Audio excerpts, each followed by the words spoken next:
নাহমাদুহু ওয়া নুসাল্লি আলা রাসূলিহিল কারীম আম্মা বা'দ।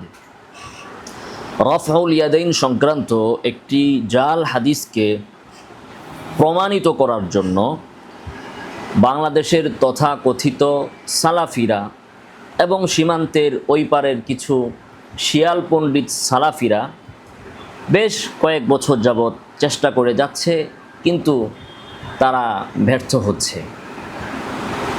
ব্রাদার রাহুল নামক সেই ব্যক্তি এবং এরা সবাই, এদের অভ্যাস হচ্ছে টপিকের উপর এরা স্থির থাকতে পারে না, প্রসঙ্গ পাল্টায়।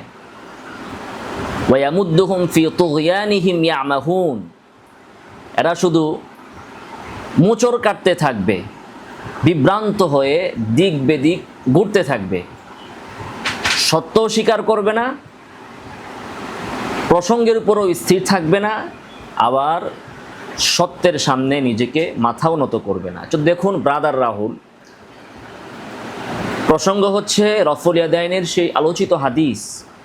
আমরা 100% চ্যালেঞ্জ দিয়ে বলেছি হাদিস মৌজু, জাল। এখন সে প্রসঙ্গ পাল্টাচ্ছে, সে পোস্ট করেছে যে এই হাদিসকে, সে লিখেছে যে এই হাদিসকে যদি আমরা এই রাবিকে, আমরা তার বক্তব্যটাই পড়ি, তার বক্তব্যটা আমরা পড়ছি। সে লিখেছে শুধুমাত্র রাবির যার উপর যারা পেশ করে হাদিসকে জাল বলে দেওয়ার মূর্খতা করলে ইমাম আবু হানিফা কেউ এরা বাঁচাতে পারবে না। ইমাম আবু হানিফা বাচক মরক, তোমার এত দরদ উঠলো কেন এখন? আবু হানিফা যাই হোক, এই রাবিকে যদি মাজরুহ ধরে নেওয়া হয়, যদি মৌজু জাল ধরে নেওয়া হয়, তাহলে নাকি আবু হানিফা শেষ, আবু হানিফার মাযহাব শেষ, আবু হানিফার কিতাব শেষ, সব শেষ। তো তাহলে তোমাদের জন্য ভালো যে চেষ্টা তোমরা করছো, ইংরেজরা যে প্রচেষ্টায়, যে ইচ্ছায়, যে টাকা দিয়ে তোমাদেরকে প্রতিষ্ঠা করেছে, এখন তো ভালো হইলো, এক হাদিসকে জাল মাইনা নাও, তাহলে আবু হানিফার মাযহাব শেষ হয়ে যাক। তুমি কান্নাকাটি করতেছো কেন? আবু হানিফার মাযহাব শেষ হলে কান্নাকাটি না আমরা করব। এখন সে আমাদেরকে বোঝাচ্ছে যে ভাই ভাই, এই হাদিসে তোমরা জাল বইলো না, এই হাদিসকে যদি জাল বলো তাহলে তোমার আবু হানিফা শেষ, তোমাদের মাযহাব শেষ, তোমাদের কিতাব শেষ, সব শেষ। আরে ভাই, আবু হানিফার মাযহাব শেষ হলে আমাদের টেনশন, তোমার এই টেনশন নিতে বলছে কে রে ভাই? তুমি এই হাদিস জাল আমরা প্রমাণ করেছি সেটা স্বীকার করো। এখন আবু হানিফা শেষ হয়ে যাবে ইত্যাদি ইত্যাদি নয় ছয় বুঝিয়ে এই হাদিসকে প্রমাণ করার চেষ্টা করছো কেন? তো দেখেন কত বড় পাগলামি। আরে তোমরা তো চাওই এটা যে আবু হানিফা শেষ, তো প্রমাণ করে দাও, প্রমাণ করো আবু হানিফা শেষ এই হাদিস দ্বারা। এই হাদিসকে জাল মানলে আবু হানিফা শেষ, জাল মানো আগে, এই হাদিসকে জাল মানো, তারপরে প্রমাণ করো আবু হানিফা শেষ, মাযহাব শেষ। কেমনে শেষ হলো প্রমাণ করো। তো যাই হোক, টপিক থেকে আমাকে ফেরানোর জন্য সে এই বিষয়ের অবতারণা বারবার করছে। আবু হানিফারে তোমাকে বলছে, তোমাকে বলছে, এগুলো আমরা বহুত আগেই বলে রাখছি। ভবিষ্যতেও আবার তুমি এই টপিক উঠালে, ব্রাদার রাহুল সাহেব যদি এই টপিক উঠান, আমরা আলোচনা করব। এখন টপিকের ভিতরে থাকেন, ওইটা নোট করে সাইডে রেখে দেন যে এই আব্দুর রহমান ইবনে কুরাইশকে জাল বললে আবু হানিফাও জাল, আবু হানিফার মাযহাবও জাল, সব জাল। এটা একটা নোট করে আপনি সাইডে রেখে দেন। এই আলোচনা শেষ করেন, এই হাদিস জাল কি জাল না সেটা আগে আপনি আলোচনা চূড়ান্ত করেন। এরপরে আবু হানিফা কেমনে জাল হয়, আবু হানিফা জাল না রাহুল জাল, কে জাল, তখন প্রমাণ হবে। এরপরে আরেকটা বিষয়ের অবতারণা তারা করছে, সেটা হচ্ছে যে এই হাদিসকে যদি, এই হাদিস আমাদের দলিল না, বুখারীতেও দলিল আছে। রফউল ইয়াদাইন, আল্লাহ রাসূল সাল্লাল্লাহু আলাইহি ওয়াসাল্লাম জীবনের শেষ নামাজ পর্যন্ত তিনি রফউল ইয়াদাইন করেছেন। টপিক থেকে সরাতে চাচ্ছে, ওইটাও সাইডে নোট করে রাখেন। আমরা দেখব যে সহিহ বুখারী থেকে আল্লাহর রাসূল তার শেষ নামাজ পর্যন্ত রফউল ইয়াদাইন করেছেন। এটা যদি সে প্রমাণ করতে পারে, তাহলে আমরা জিন্দেগিতে মিডিয়াতে কথা বলবো না। ওইটা সাইড করে রাখেন, আমরা ওই টপিকে এখন ঢুকবো না। মূল টপিক যেটা, সেটার উপর আসেন, এই হাদিসের উপর থাকেন। রফউল ইয়াদাইন সংক্রান্ত এই হাদিস জাল, এটা আপনি সহিহ প্রমাণ করে দেখান পারলে, যদি আপনার মুরুদ থাকে। আচ্ছা, এখন প্রথম কথা হচ্ছে, এই আমাদের রাহুল সাহেব তিনি বলেছেন যে শুধু রাবির জারাহ দ্বারা হাদিস জাল হবে না।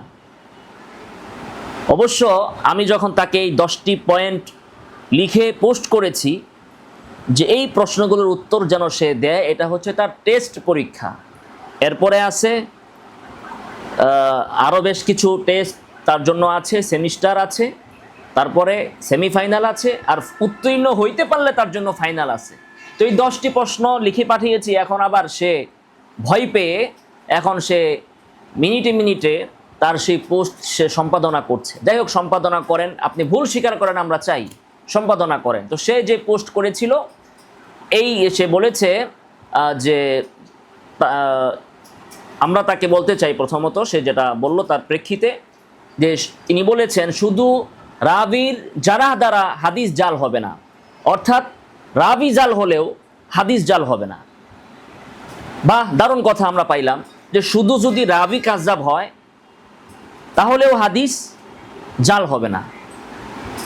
তাহলে হাদিসটা জাল হবে কখন?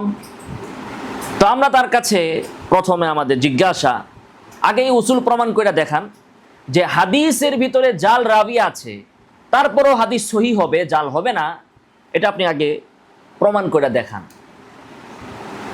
আমরা 1200-1300 হিজরি বুঝি না, 2026 সালের এই জুন মাস এই পর্যন্ত যদি কোনো মুহাদ্দিস, হাদিস শাস্ত্রের লোক, হাদিসের ফনের লোক, শাস্ত্রীয় লোক, যাদের কাজ হাদিস নিয়া, বাংলাদেশের হোক, ভারতের হোক, সৌদি আরবের হোক, যেই হোক, সালাফি হোক, এই যে মুবারকপুরি সালাফি, আলবানি হোক, যেই হোক না কেন, হাদিস শাস্ত্রের লোকের কোনো কৌল আপনি নিয়ে আসেন যে হাদিসের ভিতরে জাল রাবি থাকলেও, 2 জন জাল রাবি আছে, এরপরেও হাদিস এটা জাল হবে না, সহি থাকবে, এটা আপনি প্রমাণ করে দেখান। যদি প্রমাণ করতে না পারেন তাহলে কি দাঁড়াবে জানেন? বিষয়টা দাঁড়াবে এই যে হাদিসের ভেতরে, সনদের ভেতরে 100 রাবি জাল থাকলেও যদি হাদিসটা তথাকথিত সালাফিদের পক্ষে যায় তাহলে হাদিস সহি। তাহলে আপনারা একটা নীতি বানিয়ে দেন, আমাদের আর এত পেঁচাল পারতে হবে না। সে নীতি হচ্ছে সহি হাদিসের সংজ্ঞা যে হাদিস সালাফিদের পক্ষে যাবে, জাল হাদিসের সংজ্ঞা যে হাদিস সালাফিদের বিপক্ষে যাবে। বাস এই একটা নীতি আপনি বানিয়ে দেন, তাহলে বাস আর আমাদের এত আপনাদের সাথে বাকবিতণ্ডা করতে হবে না। যে 100 রাবি জাল থাকুক, কিন্তু হাদিস সালাফিদের পক্ষে হইলে হাদিস সহি, তাইলে আর কোনো সমস্যা থাকে না। 2 নম্বর এখানে খ, এই 1 নম্বর বিষয়ের মধ্যে খ হচ্ছে যে উনি বলতেছেন যে শুধু রাবি জাল হলেই বা রাবির উপর যারা থাকলে হাদিস জাল হবে না। তার মানে এই কয়েকদিন পেঁচাল পেরে এখন তিনি মেনে নিচ্ছেন যে রাবি জাল, রাবির উপর যারা আছে।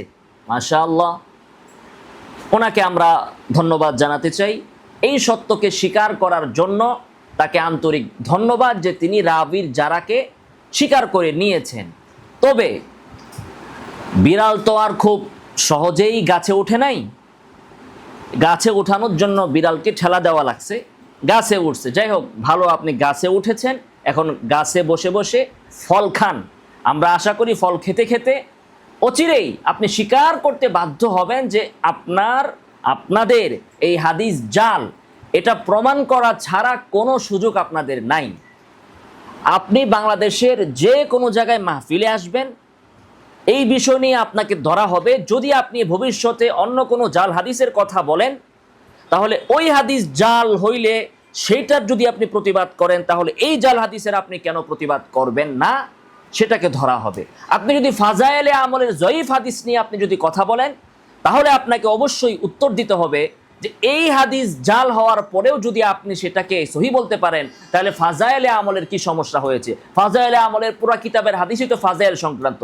তো আপনি যে বললেন জাল ফাজায়েলের ক্ষেত্রে জয়ীফ হাদিস, ফাজায়েলের ক্ষেত্রে জাল হাদিসও গ্রহণযোগ্য আপনি বানিয়ে দিচ্ছেন, তো সেখানে ফাজায়েলের ক্ষেত্রে জয়ীফ হাদিস প্রমাণিত হতে সমস্যা কোথায়? আপনি কিন্তু এই প্রশ্নের সম্মুখীন হবেন। তো যাই হোক, অনেক ঠেলার পর আপনি স্বীকার করেছেন এখানে রাবি উপর যারা আছে।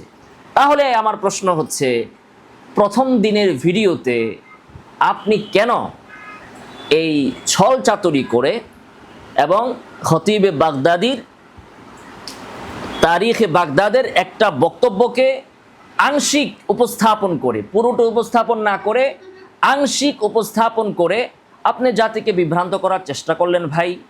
অনুগ্রহ করে আপনি একটু এটার উত্তর দিবেন যে কেন সেদিন আপনি স্বীকার করলেন না।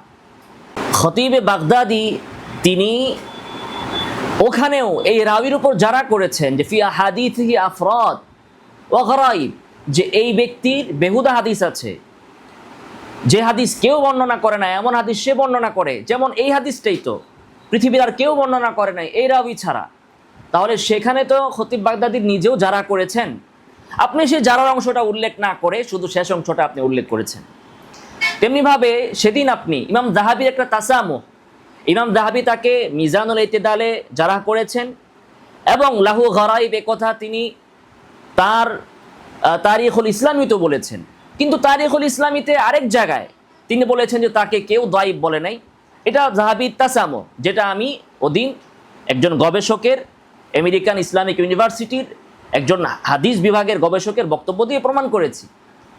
তো সেদিন আপনি যাহাবির ভালো কথাটা না নিয়ে, গ্রহণযোগ্য বক্তব্যটা না নিয়ে তার তাসামুহ, তার ভুলটা নিয়ে আপনি নাচানাচি করে সেদিন আপনি লম্ফজম্ফ করলেন।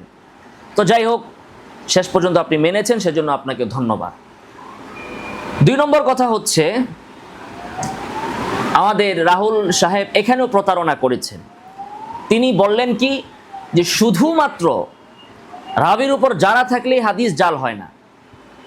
তো আমরা তো শুধুমাত্র রাবির উপর যারাই প্রমাণ করি নাই, যারাও প্রমাণ করেছি, যেটা আপনি এতদিন স্বীকার করেন নাই আজকে স্বীকার করেছেন। এবং জারাহের পাশাপাশি এই হাদিস যে মৌজু, এই ব্যাপারে আমরা মুহাদ্দিসদের বক্তব্য নকল করেছি, কৌলও নকল করেছি। তাহলে আপনি এখানেও একটি প্রতারণার আশ্রয় নিয়েছেন যে এখানে শুধু রাবির উপর যারা পাওয়া গিয়েছে, হাদিসকে কেউ জাল বলে নাই এরকম হুকুম আমার পূর্বে আর কেউ দেয় নাই, এমন কথা আপনি বলতে চাচ্ছেন না। হাদিসকে জালও মুহাদ্দিসরা বলেছেন।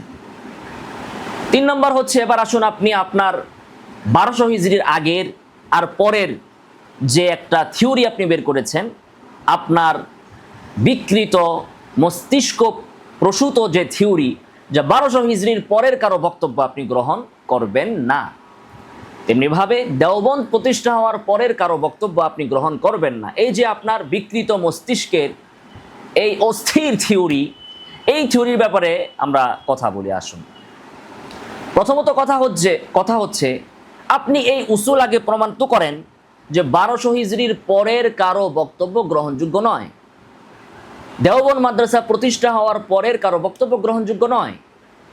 এই কথা আগে আপনি প্রমাণ করুন ইমামদের বক্তব্য দিয়ে, দলিল দিয়ে। আমরা 1200 হিজরি বলবো না, 2026 সাল পর্যন্ত কোনো একজন হাদিস বিশারদ যদি এই কথা বলেন যে 1200 হিজরির পরের কোনো ব্যক্তি বা দেওবন্দ প্রতিষ্ঠা হওয়ার পরের কোনো মুহাদ্দিস যদি কোনো বক্তব্য দেন যেটা দলিল সমৃদ্ধ, রাবির উপর যারা আছে, মৌজু রাবি হাদিসের সনদে পাওয়া গিয়েছে বিধায় হাদিসকে মৌজু বলেছেন, তারপরেও সেটাকে মানা যাবে না, এটা আপনি আগে প্রমাণ করুন কৌল দিয়ে। এটা তো আপনি একটা দাবি না করলেন যে 1200 হিজরির পরের কারো বক্তব্য আপনি মানবেন না। তো আপনি না মানলে কার কি ছিঁড়া গেছে ভাই? আপনি মানারেই কে আর না মানারেই কে? আপনি কে? আপনি মানবেন কি না মানবেন? মুহাদ্দিসরা মানে কিনা, আহলে এলেমরা মানে কিনা, আহলে ফনরা মানে কিনা, সেটা হচ্ছে আমাদের দেখার বিষয়। আপনাকে মানানোর দায়িত্ব তো আমরা নেই রে ভাই। এটা শাস্ত্রবিদরা মানে কিনা সেটা হচ্ছে বিষয়। এটা আপনি প্রমাণ করেন যে শাস্ত্রবিদরা বলেছেন 1200 হিজরির পরের কারো বক্তব্য আমরা মানব না, সেটা আপনি প্রমাণ করেন। আপনি ব্যক্তি রাহুল কোনটা মানলেন কোনটা মানলেন না সেটা নিয়ে আমাদের বিন্দুমাত্র কোনো মাথা ব্যথা নেই। আপনার মতো রাহুল নামের বহুত মানুষ আছে যারা ইসলামই মানে না। রাহুল গান্ধী, সে তো ইসলামই মানে না। তো তাতে করে এখন কি আমার ইসলাম চেঞ্জ করতে হবে? হ্যাঁ, না মানাটা তার ব্যর্থতা, সত্যকে গ্রহণ না করতে পারা তার ব্যর্থতা। সত্যের কোনো সীমা রেখা দেয় নাই যে 1200 হিজরির পরে এটা আপনি মানবেন না। আচ্ছা, এই বিষয়ে আমরা এই প্রসঙ্গে খ নম্বরে বলতে চাই, 1200 হিজরির পরের কারো বক্তব্য আপনার কাছে গ্রহণযোগ্য নয়। অথচ আপনি নিজে যাদের বক্তব্য ভুল ভালভাবে বিকৃতভাবে উপস্থাপন করে, খণ্ডিতভাবে উপস্থাপন করে আপনি এখানে একটা উসুলের সৌদাবাজি যে করছেন, যাদের বক্তব্য কোট করে মাহমুদ হাসান মাদানী, জফর আহমদ উসমানী, আব্দুল হাই লাখনবী, তারা ভাই কত হিজরি সনের লোক যেন? 1200 হিজরির পরের কারণটা আপনি মানবেন না, ভালো কথা। আপনি উসুল বানাইছেন, অন্তত ভাই পৃথিবীর কেউ না মানুক, আপনার উসুল তো আপনি মানবেন, তাই না? আপনার উসুল তো আপনি মানবেন, পৃথিবীর আর কেউ না মানুক। তো আপনি নিজেই তো ভাই মানতেছেন না। আপনি কেমন মুস্তাহিদ, আপনি কেমন ইমাম যে নিজেই নিজের উসুল মানে বসার উপরেই আপনি লঙ্ঘন করছেন। যে মিনিটে আপনি বললেন যে 1200 হিজরির পরের কারো কথা আপনি মানবেন না, আগে দিতে হবে, তার 1 মিনিট পরে আপনি আবার এই হাদিসকে সহি প্রমাণ করার জন্য যাচ্ছেন আব্দুল হাই লাখনবীর কাছে, যাচ্ছেন আপনি মাহমুদ হাসান মাদানী রহমতুল্লাহ আলাইহির কাছে, আপনি যাচ্ছেন এই হাদিসকে সহি প্রমাণ করার জন্য জফর আহমদ উসমানীর কাছে। তো তারা তো ভাই 1200-1300 হিজরির পরের, তারা তো দেওবন্দের উস্তাদ এবং দেওবন্দের ছাত্র। তো দেওবন্দ প্রতিষ্ঠা হওয়ার পরের কারো বক্তব্য যদি আপনি না মানেন, তাহলে আপনি আবার তাদের বক্তব্য দিচ্ছেন, সেটা আমি কেন মানব? আপনার তো মানহাজ ঠিক করতে হবে। আপনি তাদের বক্তব্য যদি গ্রহণ করেন, তাহলে যারা তাদের সমসাময়িক এই হাদিসকে জাল বলেছেন, তাদের বক্তব্য আপনি কেন গ্রহণ করবেন না? মানহাজ আপনি আগে এক করেন, আপনার নীতি আদর্শ এক থাকতে হবে। এটা তো ভাই কাদিয়ানীদের নীতি, আহলে কোরআনদের নীতি। আহলে কোরআনরা কি বলবে? যে আমরা হাদিস মানি না। আপনি তাকে হাদিস থেকে দলিল দিবেন যে হাদিস মানতে হবে, সে বলবে যে আমি তো হাদিসই মানি না, তো তোমার হাদিসের দলিল আমি কেন মানবো? তাহলে তুমি হাদিস কেন মানবা না? এটা আবার সে প্রমাণ করবে হাদিস বিকৃত হয়ে গেছে, হাদিস শেষ হয়ে গেছে, এটা প্রমাণ করবে আবার হাদিস দিয়েই। আমি তাকে হাদিস দিয়ে দলিল দিলে সে বলে আমি হাদিস মানি না, আবার হাদিস মানা লাগবে না এইটা প্রমাণ করতেছে সে আবার হাদিস দিয়ে। তো আপনি কি আহলে কোরআনের ওই নীতি আদর্শ ফলো করছেন? তাহলে কি রাহুল সাহেব ফিখের ক্ষেত্রে সালাফি, হাদিসের ক্ষেত্রে আহলে হাদিস, আর বাহাস মুবাহাসা তর্ক বিতর্কের ক্ষেত্রে উনি কি কাদিয়ানি নাকি আহলে কোরআন? কোন নীতি তিনি অবলম্বন করেন সেটা আশা করি তিনি স্পষ্ট করবেন, যে কেন এই কাদিয়ানীদের নীতি, আহলে কোরআনদের নীতি তিনি বাহাসের ক্ষেত্রে অবলম্বন করছেন। 1200 হিজরির পরের কারো দলিল দিলে উনি নিচ্ছেন না, আবার নিজেই 1200 হিজরির পরের ব্যক্তিদের বক্তব্য দ্বারা দলিল তিনি দিচ্ছেন। এই ক্ষেত্রে তার তাহলে কি হইল? নিজের বেলায় 16 আনা, অন্যের বেলায় 0 আনাও না। গ আমি তো 1200 হিজরির পরের ব্যক্তিদের কৌল নকল করে হলেও প্রমাণ করেছি হাদিস জাল। আরবের আজমের মুহাদ্দিস, যাদের হাদিসের অঙ্গনে বিশাল বিশাল খেদমত আছে, তারা যে কিতাবগুলো লেখছেন, যত খণ্ড হইছে, এগুলো বাদার রাহুল আলগাইতেও পারবে না। এই ধরনের মুহাদ্দিসদের বক্তব্য আমি উপস্থাপন করেছি, এবং তারা গ্রহণযোগ্য মুহাদ্দিস, সালাফি হোক যে ঘরানারই হোক, তারা যে মুহাদ্দিস এটা কেউই অস্বীকার করবে না। এবং শুধু হানাফিদের বক্তব্যই আমি দেই নাই, মদিনা ইউনিভার্সিটি থেকে প্রকাশিত থিসিস থেকে আমি দলিল দিয়েছি যে ওখানেও আছে এই হাদিসটা মওজু। তারা বলতেছে যে এগুলো দেওবন্দের কারসাজি। তো মদিনা ইউনিভার্সিটিও কি দেওবন্দের আন্ডারে চলে আসছে? এই তথ্য তো আগে জানতাম না। তো মদিনা ইউনিভার্সিটি থেকে একজনই পিএইচডি করছে, ওই থিসিস করছে।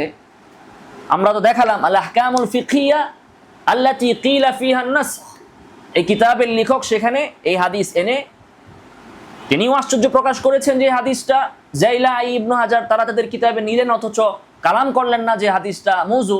তিনিও এই কথা বলেছেন। সনদের ভিতরে 2 জন মজুর রাবি আছেন। তাহলে আপনি দেওবন্দ না মানেন, মদিনা ইউনিভার্সিটি কি আপনি মানেন না? বলেন, না মানলে বলেন। তাহলে আমি তো প্রমাণ করেছি আরবের আজমের বিখ্যাত মুহাদ্দিসদের বক্তব্য দ্বারা, আমার বক্তব্য না, যারা হাদিসে অনেক খেদমত করেছেন, কিতাব লিখেছেন, নিমাবি, সাহারানপুরি। ব্রাদার রাহুল বলক যে নিমাবি যে কিতাবাদি লিখেছে এগুলো আসলে এই মানসম্মত হয় নাই, কি কি ভুল আছে নিমাবির যে কিতাব আছে আসার ও সোনান সহ অন্যান্য গ্রন্থ, তো ব্রাদার রাহুল তার মোকাবেলায় একটা কিতাব লেখা প্রমাণ করে দেখছে নিমাবির এসে গনায় ধরে না। বাদুল মাজহুদের লেখক সাহারানপুরি উনি আবু দাউদের সরা লিখেছেন, তো ব্রাদার রাহুল আবু দাউদের একটা সরা লিখে তারপরে প্রমাণ করে ফেলো যে তারে আমি গনায় ধরি না, তাইলে তো হয়ে গেল, বাস কাজ তো শেষ, সহজ তো।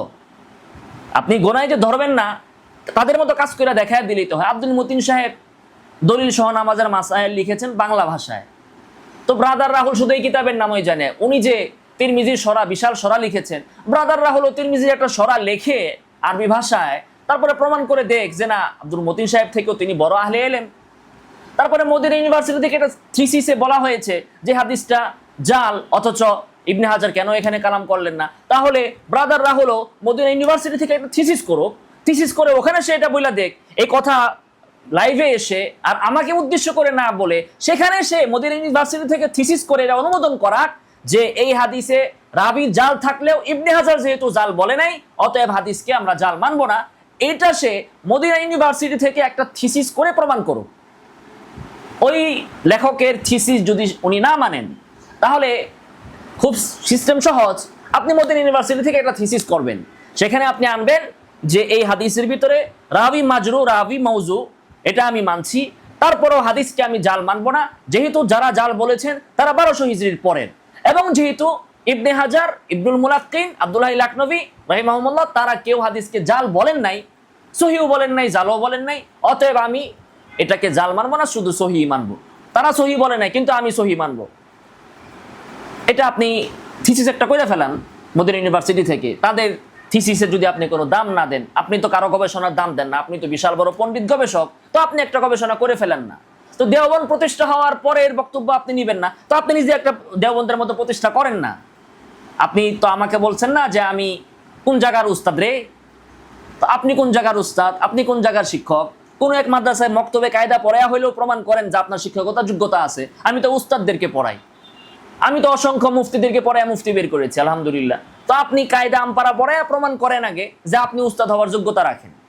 তো যাই হোক, যে কথা বলতেছিলাম সেটা হচ্ছে যে আমি তো বিখ্যাত মুহাদ্দিসদের বক্তব্যের আলোকে প্রমাণ করেছি এই হাদিসকে তারা মওযু বলেছেন। আপনিও প্রমাণ করেন এই হাদিসকে কে সহি বলেছে। আমারটা 1200 হিজরির পরের, আপনারটা 1200 হিজরির পরের হোক না, সমস্যা কি? আপনি তো 1200 হিজরির পরের মানুষের উসুল নিচ্ছেন, তো 1200 হিজরির পরের কারো বক্তব্য কি দেখাইতে পারেন না যে এই হাদিসকে তারা সহি বলেছেন? উসুল দেখায়া সহি করতে চান কেন? আপনি সহি বলেছেন এমনটা কি আপনি দেখাইতে পারেন না? এমন যদি হয়তো যে 1200 হিজরির পরের এগুলো আপনি নেনই না, তাহলে তো উসুলও নিতেন না। তো উসুল যখন নিচ্ছেন তাহলে একটু খুঁজা খুঁজা বের করে দেখান না আমাকে যে 1200 হিজরির পরেরও হোক কোন ব্যক্তি হাদিসটাকে সহি বলেছেন, দেখান। উসুল দিয়ে ঠেললে আপনি প্রমাণ করেন কেন? তারা উসুল দিয়া বলছে কিনা যে হ্যাঁ এই উসুল অনুযায়ী হাদিস সহি, একটা দেখান। আপনি 1200 হিজরির পরের দেখান। আমি 1200 হিজরির পরের দেখাইছি, আপনিও 1200 হিজরির পরের দেখাবেন, সমস্যা কি? আপনি যখন 1200 হিজরির পরের দেখাবেন তখন আপনি আমার লেভেলে আসবেন। এখন বিষয় তো এমন দাঁড়িয়ে গেল, আমার আছে 5 তলা বাড়ি, আপনি বলতেছেন যে 5 তলা মাত্র, পারলে 10 তলা কইরা দেখা। অথচ আপনি থাকেন গাছতলায় আর আপনার পূর্বপুরুষরা থাকতো বস্তি পাড়ায়, সে আপনি আমাকে বলতেছেন 5 তলা। আমি যে লেভেল পর্যন্ত উঠেছি আপনি ওই লেভেল আগে ফিল আপ করুন, তারপরে আপনি আমার থেকে অতিরিক্তটা চান যে হ্যাঁ তোমার 5 তলা আছে, আমারও 5 তলা আছে, এবার তুমি 10 তলা বানাও, আমিও 10 তলা বানায় দেখাবো। তো আমি 1200 হিজরির পরের লোকদের কয়েকজনের বক্তব্য তো কোট করেছি, একজন তো না। তো আপনিও এখন ওই লেভেল পূরণ করে 1200 হিজরির পরে কয়েকজনের দেখান। আপনি তো দেখানোর চেষ্টা তো করছেন, এজন্য তো উসুল আইনা খালি খামচাইছেন, কিন্তু বক্তব্য তো আপনি আনতে পারেননি। আচ্ছা, এই বিষয়ে আমরা ঘ নাম্বারে বলবো, 1200 হিজরির পরের কারো কথা যদি আপনার কাছে কোনো মূল্যই না থাকে, তাহলে আপনারা কথায় কথায় আলবানী হাদিসকে সহি বলছে, জয়ীফ বলছে, সেটার প্রমাণ কেন দেন? মুজাফফর বিন মুহসিন তার কিতাবের ভিতরে অসংখ্য জায়গায় আলবানীর রেফারেন্স টেনেছে, আপনিও রেফারেন্স টানেন। আলবানী কত সামনের লোক, তার 1200 হিজরির পরের কারো বক্তব্য আপনি নেন না, এই মতবাদ আপনার কবে থেকে? তাহলে ইতিপূর্বে আপনি 1200 হিজরির পরের কারো বক্তব্য রেফারেন্স দেন নাই, আলবানিরটা দেন নাই, ভবিষ্যতে কি দিবেন না? তো যদি আপনি মনে করেন যে 1200 হিজরির পরের কারো বক্তব্য আপনি গ্রহণ করেন না, তাহলে আলবানির কিতাবাদি আপনি বঙ্গোপসাগরে ডুবায় আসেন। এবং যারা যারা আলবানির রেফারেন্স দিয়ে বলে এই হাদিস সহি, এই হাদিস জয়ীফ, তাদের সবার কিতাবাদি আপনি বঙ্গোপসাগরে বা কোনো ভাগারে আপনি ফেলে দিয়ে আসেন। কারণ এগুলোর তো কোনো মূল্য নাই, 1200 হিজরির পরের কারো কথার কোনো মূল্য নাই। তাহলে আলবানিরটার কেন আপনি মূল্য দেন বলেন আমাকে? আচ্ছা, এবং আপনি বা কেন কিতাব লেখেন? যদি 1200 হিজরির পরের কারো বক্তব্যের কোনো দামই নাই, আপনি কিতাব লেখেন কেন, মাহফিল করেন কেন? তাহলে কি সেগুলো ধর্ম ব্যবসা হিসেবে আমরা ধরবো যে কোনো মূল্য নাই কিন্তু কিছু ইনকাম পাওয়া যায়, এজন্য আপনি করেন সেগুলো? আচ্ছা, এরপরে আসুন, আমাদের ব্রাদার রাহুল সাহেব বলেছেন রাকিবের গবেষণার কোনো মূল্য নাই, 1200 হিজরির আগের কারো বক্তব্য এনে দেখাতে হবে যে এই হাদিস জাল, রাকিব বললে হবে না। কথা তো মাঝখানে রয়ে গেল, আমি বললে হবে না, কিন্তু 1200 হিজরির পরের অনেকেই তো বলছে, তারা বললেও কি হবে না? আচ্ছা, আসুন আপনার কথায় যে আমার গবেষণার দাম নাই। তো প্রথম কথা হচ্ছে ভাই, আমি তো এখানে নিজস্ব কোনো গবেষণা করে কোনো বক্তব্য দেই নাই। এই হাদিসের ভিতরে যে রাবিগুলো জাল, তাদের জাল হওয়ার কথা, ওই রাবিদের যুগ থেকে নিয়ে আজ পর্যন্ত অসংখ্য মুহাদ্দিস, জাহাবি, ইবনে হাজার, তারপরে সুলাইমানি রাহিমাহুমুল্লাহু তাআলা, তারপরে উকাইলি, আরো যারা আছেন, তারা তাদের কিতাবে এই রাবির জাল হওয়ার কথা, তারা নকল করেছেন। আমার গবেষণা কোথায়? এবং এই হাদিসকে যারা জাল বলেছেন সেটাও আমি বলি নাই, এটাও মুহাদ্দিসরা বলেছেন, আমি তো গবেষণা করে কিছু বলি নাই। এমনও না যে মুহাদ্দিসরা এই রাবিকে জাল বলেছেন, আমি সেই আলোকে এই হাদিসকে জাল বলেছি, এটুকু গবেষণাও তো আমি করি নাই।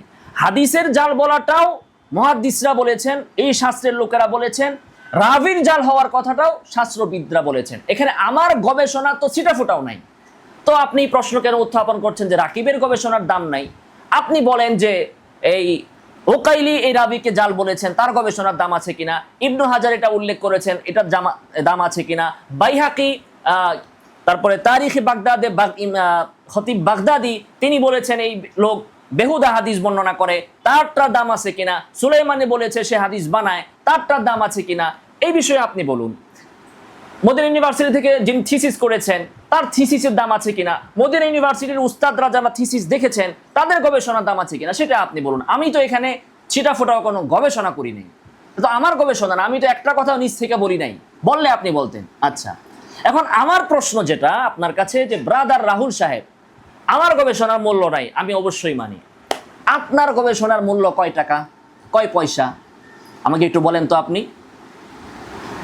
আপনি যে গবেষণা করেছেন সেই গবেষণা তো ফালতু, সম্পূর্ণই ভুল, এবং এই গবেষণা কোনো আহলে ইলমের কাছে টিকবে না, সালাফি হোক। আপনি মদিনা ইউনিভার্সিটিতে আপনার এই গবেষণা জমা দেন যে তাদের উসুল অনুযায়ী আপনি এখানে হাদিস গবেষণা করেছেন, এই হাদিস সহি, আপনি জমা দেন না।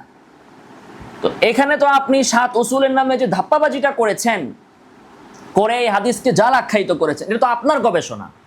আপনি নিজেও আমারটাকে আপনি গবেষণা বলতেছেন, তাহলে আপনারটা গবেষণা নয় কেন? উসুল হচ্ছে তাদের, কিন্তু এই উসুলওয়ালাদের কেউ তো এই হাদিসকে সহি বলে নাই। আপনি জফর আহমদ উসমানীর বক্তব্য টেনে আনলেন, মাহমুদ হাসান গাঙ্গুহির বক্তব্য টেনে আনলেন, আপনি আব্দুল্লাহ লাখনবীর হাদিস উদ্ধৃত করার বিষয় টেনে আনলেন, তাদের কেউ তো এই হাদিসকে সহি বলেন নাই। তো এই যে এই উসুলগুলোকে হাদিসের মধ্যে আপনি ফিট করে হাদিসকে সহি বলছেন, সেটা তো আপনার গবেষণা। আমাকে দেখান আপনার পূর্বে 2026 সাল পর্যন্ত, আমি মানলাম 1200 হিজরি না, আপনার মতো আমি 1200 হিজরির কথা বলবো না, 2026 পর্যন্ত, এই আজকে পর্যন্ত পৃথিবীর একজন গবেষক দেখান, একজন আলেম দেখান, চাই সে দেওবন্দি হোক, চাই সে বেল্লভি হোক, চাই সে মাদানি হোক, চাই সে মক্কি হোক, হানাফি হোক, হাম্বলি হোক, কোনো একজন মুহাদ্দিস, কোনো একজন হাদিস বিশারদ এই 7টা উসুলকে সামনে রেখে এই হাদিসকে সহি বলেছেন। আপনি বলুন, এই 7 উসুল তারা জানতেন না? যাদের নামে আপনি 7 উসুল বর্ণনা করছেন, তারা কি কখনো এই হাদিসকে সহি বলেছেন? তারা বলেছেন।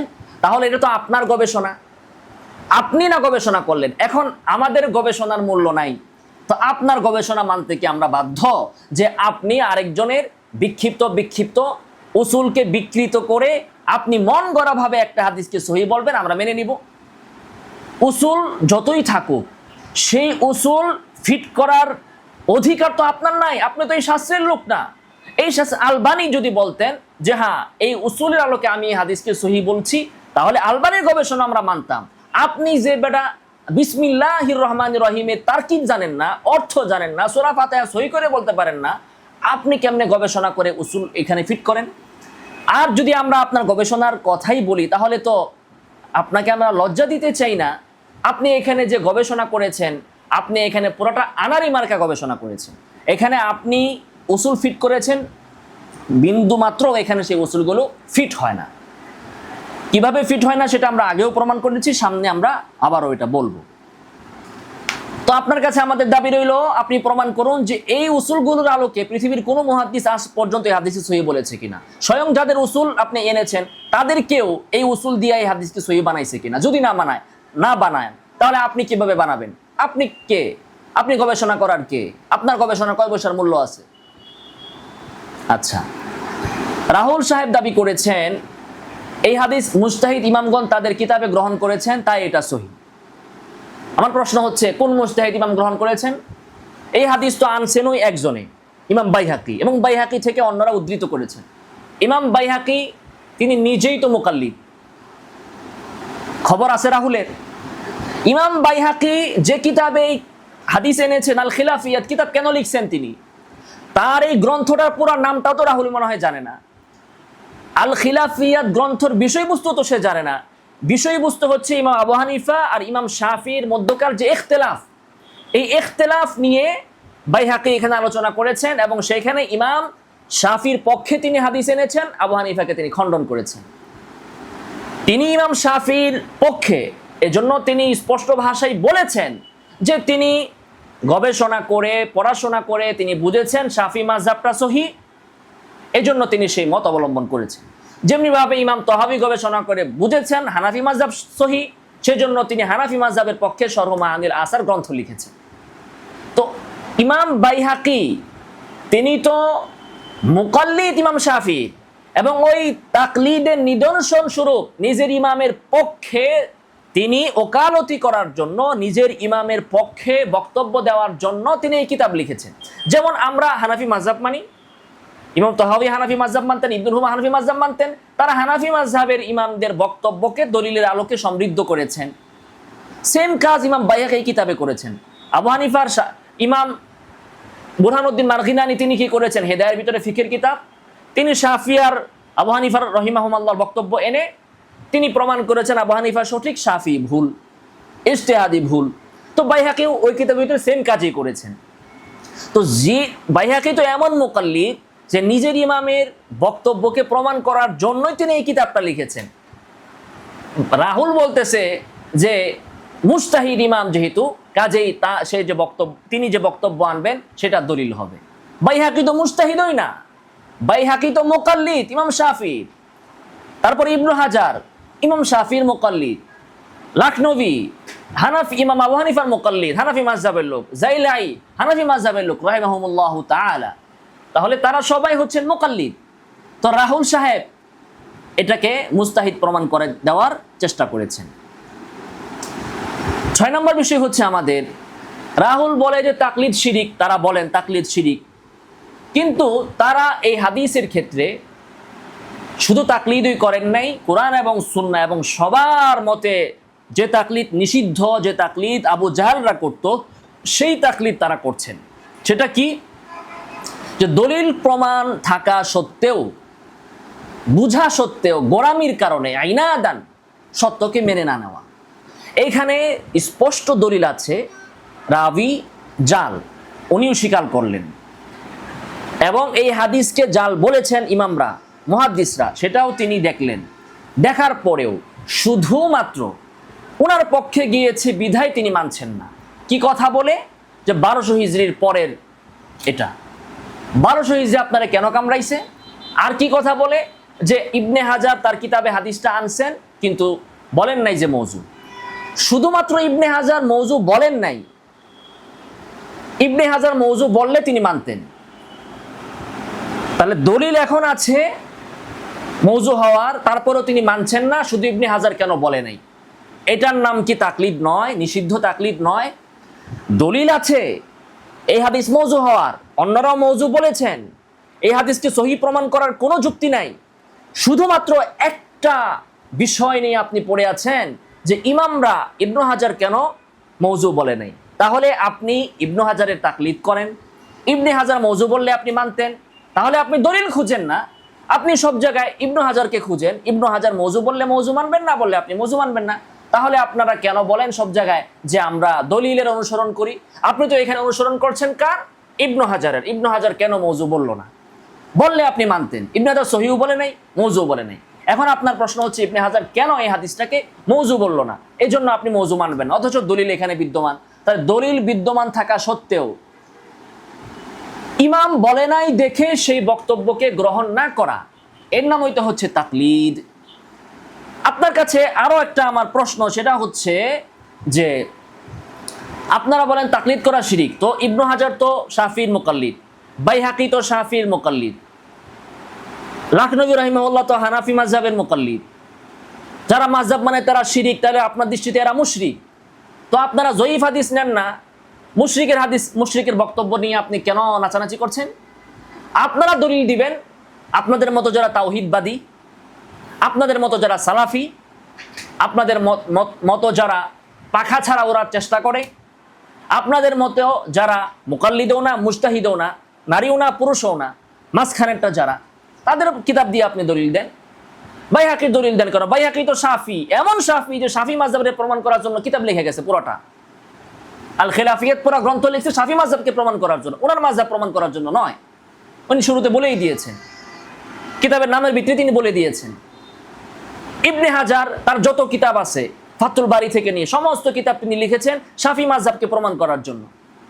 তো আপনার দৃষ্টিতে তারা মুশরিক নয়? ও দেওবন্দিরা তাকলিদ করলে তারা মুশরিক।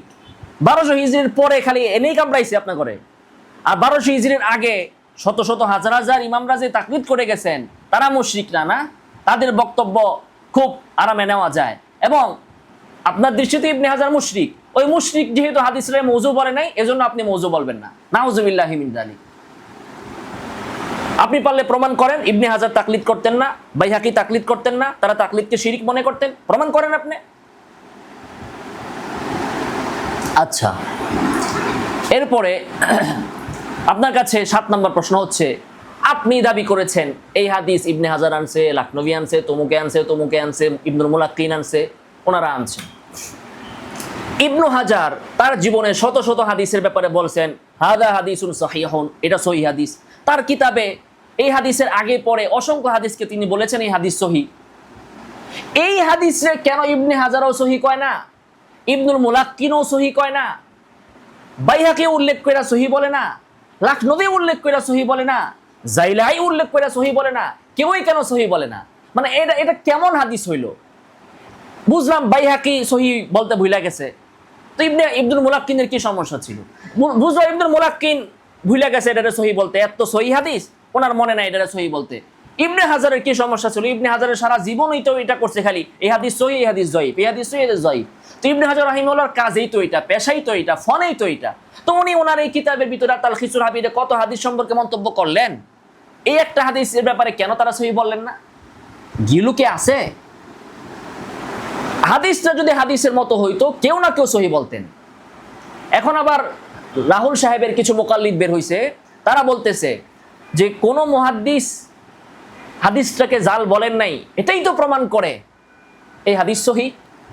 মাশাআল্লাহ, নতুন নতুন উসুল এবং নতুন নতুন রিজাল শাস্ত্রের, হাদিস শাস্ত্রের নীতিমালা বের হচ্ছে। তাহলে এই নীতিটা আমাকে দেখায় দেন, পৃথিবীর কোন মুহাদ্দিস বলছেন যে কোন হাদিসের ব্যাপারে যদি মুহাদ্দিসরা জাল না বলে এটাই সহিহ হওয়ার জন্য যথেষ্ট। তাহলে তো আমাদের আর কোনো কষ্ট করা লাগে না, এই নীতিতেই বহুত হাদিস আমরা সহিহ জাল করতে পারবো। তারপরে কি বলে, ফাজাইলে আমলের রাহুল সাহেবরা এই হাদিসের ভিতরে যে রীতি অবলম্বন করছেন, এই হাদিস দ্বারা শুধু ফাজাইলে আমল না, পৃথিবীর যত জাল হাদিস আছে, যে সর্বপ্রথম আল্লাহ তাআলা তার নূর থেকে মুহাম্মদ সাল্লাল্লাহু আলাইহি ওয়াসাল্লামকে সৃষ্টি করেছেন, আজানের পরে 2 হাত চুম্বন করে মুসার হাদিস, ঈদে মিলাদুন নবীর হাদিস, পৃথিবীতে যত হাদিস আছে সমস্ত জাল হাদিসকে এই হাদিস যদি সহিহ হয়, সমস্ত জাল হাদিস সহিহ হবে। এই আমি চ্যালেঞ্জ দিলাম, এই হাদিস যদি সহি হয়, পৃথিবীর অন্যান্য জাল হাদিসকেও একই ভিত্তিতে একই নিয়মে সহি করা যাবে। আচ্ছা, এখন ওনার কাছে আমার প্রশ্ন হচ্ছে, এইখানে এসে আপনি গোল্ডেন চেন খুঁজেন না কেন? এইখানে কেন আপনি জাল নিয়ে নাচতেছেন?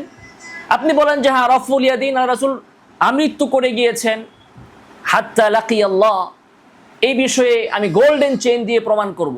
গোল্ডেন চেইন নিয়ে আসেন না। ও, ওইখানে সুবিধা হয়েছে গোল্ডেন চেইন, আর এইখানে এখন জাল দিয়ে সুবিধা, এখন জাল হাদিসে এখন সহি হাদিস নাকি? এখানে গোল্ডেন চেইন লাগে না। আপনারা সব জায়গায় বলেন যে সহি বুখারী, সহি বুখারী, সহি মুসলিম। এই হাদিসটা বুখারীতে আসছে, মুসলিমে আসছে, অন্যান্য হাদিস গ্রন্থে আসছে। সেখানে এই লাস্টের অংশটা নাই, যে আল্লাহ রাসূল সাল্লাল্লাহু আলাইহি ওয়াসাল্লাম আল্লাহর সাথে সাক্ষাৎ পর্যন্ত রফিল দিন করেছেন। এই অংশটা অন্য গ্রন্থে নাই, শুধু এই সনদেই আছে। তো আপনারা বুখারীর সনদ বাদ দিয়ে, অন্য অন্য সহি হাদিসের কিতাবের সনদ বাদ দিয়ে এই জাল সনদ নিয়ে কেন আপনারা মরতে গেলেন? আমাকে বুঝান। এমন অনেক বিষয় পাওয়া যাবে, হাদিসটা বুখারীতেও আছে, আবু দাউদ তিরমিজিতেও আছে। বুখারীতে একটা অংশ নাই, একটা লাইন নাই, সেটা তিরমিজিতে আবু দাউদে আছে, ওইটাও সহি। কিন্তু তারপরেও আপনারা মানতে চান না, যেহেতু এটা বুখারীতে নাই। তিরমিজিটাও সহি বা হাসান, তারপরেও আপনারা মানতে চান না যে না, এই অংশটা বুখারীতে নাই, এই অংশটা তিরমিজিতে আছে।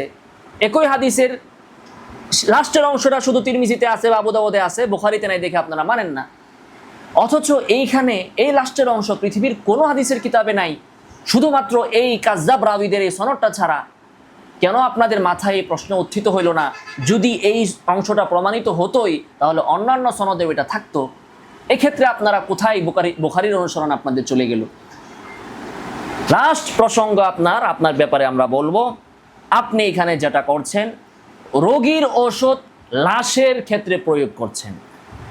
ইনজেকশন দিবেন রোগীকে, সেই ইনজেকশন আপনি দিয়ে দিয়েছেন লাশের উপর। এখন আপনাকে যখন ধরা হয়েছে যে লাশের উপর তুমি কেন ইনজেকশন দিলে, দাঈফ হাদিসের রীতিনীতি উসুল কেন আপনি মওযু হাদিসের ক্ষেত্রে প্রমাণ করার জন্য চেষ্টা করলে? এই অভিযোগ যখন আপনার বিরুদ্ধে আসছে, আপনি অভিযোগ শুনেও না শোনার ভান করে চলে যাওয়ার চেষ্টা করছেন, এড়িয়ে যাওয়ার চেষ্টা করছেন। কিন্তু এটাই তো আপনার উপর সবচেয়ে বড় অভিযোগ, এটাই তো আপনার সবচেয়ে বড় প্রতারণা। ধর্মীয় অঙ্গনে যদি দুদকের কোনো ব্যবস্থা থাকতো, তাহলে দুদক আপনাকে প্রথমে জিজ্ঞাসা করতো এই কথা যে জয়ীফ হাদিসের উসুল তুমি মওযু হাদিসে কেন লাগাইছো? আপনি এটা উত্তর কেন দিচ্ছেন না রে ভাই? আচ্ছা, কালকে আপনি উত্তর না দিয়ে আপনি উল্টা একটা প্রশ্ন ছুড়ে দিয়েছেন যে কি, আরে বেটা, আগে তো প্রমাণ কর যে হাদিসটা জাল, তারপরে বলিস যে জয়ীফ হাদিসের উসুল কেন আমি মওযু হাদিসে, জাল হাদিসে প্রয়োগ করলাম। আচ্ছা ঠিক আছে, তাহলে এই হাদিসটার ক্ষেত্রে আপনি যে জয়ীফ হাদিসের রীতিনীতি লাগালেন, আপনি কি দাবি করেছেন এই হাদিস দাঈফ? মুজাফফর বিন মুহসিন কি দাবি করেছেন এই হাদিস দাঈফ? পৃথিবীর আজ পর্যন্ত কোনো মুহাদ্দিস কি দাবি করেছেন এই হাদিস দাঈফ? আপনারা দাবি করছেন হাদিস সহি, আপনি এবং মুজাফফর বিন মুহসিন দাবি করছেন হাদিস সহি। আপনিও হাদিস শাস্ত্রের লোক না, মুজাফফর বিন মুহসিন সাহেবও হাদিস শাস্ত্রের লোক না। তিনি আলেম হতে পারেন, হাদিস শাস্ত্রের লোক না। হাদিসের ক্ষেত্রে তার কোনো কারনামা নেই যে তিনি উসুল হাদিসের কোনো কিতাব লিখছেন বা হাদিসের শরহের কোনো কিতাব লিখেছেন, এমন কোনো তার অথেন্টিক কোনো কিতাব, গ্রহণযোগ্য কিতাব নাই। বরং হাদিসের কিতাবের নাম লিখতে যে, রাবির নাম লিখতে যে অসংখ্য ভুল করেছেন। আপনার মতো তিনি ইবনে হাজার কি ইমাম হাজার এই ধরনের আজগবি ভুল আপনি করেছেন। আপনি যেমন করেন, মুজাফফর বিন মুহসিন সাহেবও করেছেন। তাহলে আপনারা কেউই তো শাস্ত্রের লোক না। কিন্তু শাস্ত্রের লোকেরা এটাকে বলেছে মওযু, আপনারা বলেছেন সহি। তাহলে এখন কি দাঁড়াইলো? একটা হাদিসকে কেউ বলছে মওযু, কেউ আপনারা বলতেছেন সহি, উসুল লাগাইতেছেন জয়ীফ হাদিসে। তাহলে বিষয় কি দাঁড়ালো? আপনি রোগীর ইনজেকশন হয়তো লাশের উপর প্রয়োগ করেছেন অথবা সুস্থ মানুষের উপর প্রয়োগ করেছেন। আপনার দাবি যদি মানি, মুজাফফর বিন মুহসিনের দাবি যদি মানি, তাহলে এই হাদিস সহি। এই সহি হাদিসের উপর আপনি জয়ীফ হাদিসের উসুল কেন প্রয়োগ করেছেন? আর যদি আমাদের কথা আপনি নেন, এই হাদিস মওযু, তো মওযু হাদিস লাশ, এই লাশের উপর আপনি কেন রোগীর ইনজেকশন প্রয়োগ করেছেন? তাহলে আপনার অন্যায় উভয় দিকেই হয়েছে। হয়তো আপনি ওষুধ লাগিয়েছেন সুস্থ মানুষের উপর, অথবা ওষুধ লাগিয়েছেন লাশের উপর। এবার আপনি জবাব দেন, এই কাজ কি প্রতারণা নয়? ব্রাদার রাহুলের কাছে আমার এই প্রশ্ন, লাস্টে ব্যক্তিগত একটা প্রশ্ন ওনার কাছে আমার, আপনি বারবার বলেন যে আপনি নাকি 3 বছর যাবৎ ইখতিলাফি মাসলা নিয়ে আলোচনা ছেড়ে দিয়েছেন। তাহলে আমার প্রশ্ন, আপনি এই মাসের 4 তারিখেই ইখতিলাফি মাসলা নিয়ে আলোচনা করেছেন আমিন জোরে আসতে বলা, এবং এই 4 তারিখের আগেও আপনি ধারাবাহিকভাবে আমিন জোরে আসতে বলার বিষয়ে আলোচনা করেছেন। তাহলে এই কথা কি মিথ্যা নয় যে আপনি 3 বছর যাবৎ ইখতিলাফি মাসলা নিয়ে আলোচনা করেন না, এবং আপনি এই যে 2025-এর শেষে অথবা 2026-এর শুরুতে বাংলাদেশে এসে আপনি রেজাউল করিম আবরার সাহেবকে খুঁচিয়ে তারাবির নামাজ নিয়ে আপনি বিভ্রান্তিকর আলোচনা করেছেন। তো ইখতিলাফি মাসলা নিয়ে আপনি লাগাতার আলোচনা করে যাচ্ছেন, তারপর আপনি মিথ্যা কথা বলছেন। এখন আপনি বলুন, যে ব্যক্তি দিনের দুপুরে এভাবে মিথ্যা কথা বলে, এমন কাযযাব ব্যক্তি কি আবু হানিফার জারাহের খবর নেওয়ার অধিকার রাখে, যে নিজেই কাযযাব? আপনি বলুন, এই যুগে মুহাদ্দিসরা আসলে আপনার এই মিথ্যা বলার কারণে আপনার ব্যাপারে কি হুকুম লাগাতো? তো আপনার মতো ব্যক্তির কি সাজে আবু হানিফার জারা নিয়ে কথা বলা? আবু হানিফার উপর যারা আছে, যারা ইমাম বুখারীর উপরও আছে, আহমদ ইবনে হাম্বলের উপর আছে, কেউ এমন নাই যার উপর যারা নাই, সবার উপরে যারা আছে। তো সেই বিষয় নিয়ে যদি আপনি কথা বলতে চান সেটা আমরা পরে বলবো। আগে এই হাদিসকে জাল আপনি মাইনা নেন, না মানলে আপনি প্রমাণ করেন কেমনে সহিহ হয়। এই হাদিসের জাল মানার কারণে যদি হানাফি মাযহাব চলে যায় আপনার তো ভালো, আপনি আরো মিষ্টি খাওয়ান। এই হাদিসকে জাল মানার কারণে যদি আবু হানিফা জাল হয়ে যায় আপনার তো আরো খুশি হওয়ার কথা, সমস্যা কি? হোক তারা জাল, সেটা আমরা পরে দেখবো না কেমনে জাল হয়, কে জাল হয়, কে কাকে জাল করে, সেই খেলা পরে হবে। তো এই হচ্ছে আপনার সমীপে আমার কিছু প্রশ্ন, যদি আপনার হিম্মত থাকে তাহলে জবাব দিবেন। আছে কি ব্রাদার রাহুল সাহেবের আপনার এই মরদ আছে যে এদিক সেদিক কথা না বলে, হিলা সেন্টার, মোহাল্লিল ইত্যাদি এ ধরনের কথা না বলে, বেলকিবাজি না করে এবং 9-6 কথা না বলে, যে হাদিস প্রমাণ হলে আবু হানিফা শেষ, এই হাদিস প্রমাণ হলে দেওবন্দ মাদ্রাসা শেষ হয়ে যাক, তারা শেষ করতেই তো আপনি চান, আর আমিও চাই। যদি আবু হানিফা বাতিল হয় তো বাতিল হোক, দেওবন্দ মাদ্রাসা বাতিল হইলে বাতিল হোক, সমস্যা কি? সেটা তো প্রমাণ সাপেক্ষে আপনি আসবেন আলোচনায়, আমরা প্রমাণ দেখব যে কেমনে আবু হানিফা জাল হয়েছে, কেমনে দেওবন্দ মাদ্রাসা জাল হয়েছে। তার আগে আপনি এই হাদিস কেমনে সহি হয় সেটা আপনি প্রমাণ করুন, যদি আপনার হিম্মত থাকে, মরদ থাকে। আমি যে 10টা পয়েন্ট বলেছি, 10টা পয়েন্টে আপনি জবাব দিবেন, আপনি 9-6 করবেন না, 10টা পয়েন্টে আপনি জবাব দেওয়ার চেষ্টা করবেন। আল্লাহ তাআলা তৌফিক দান করুন, আমিন ওয়া আখিরু দাওয়ানা আলহামদুলিল্লাহি রাব্বিল আলামিন।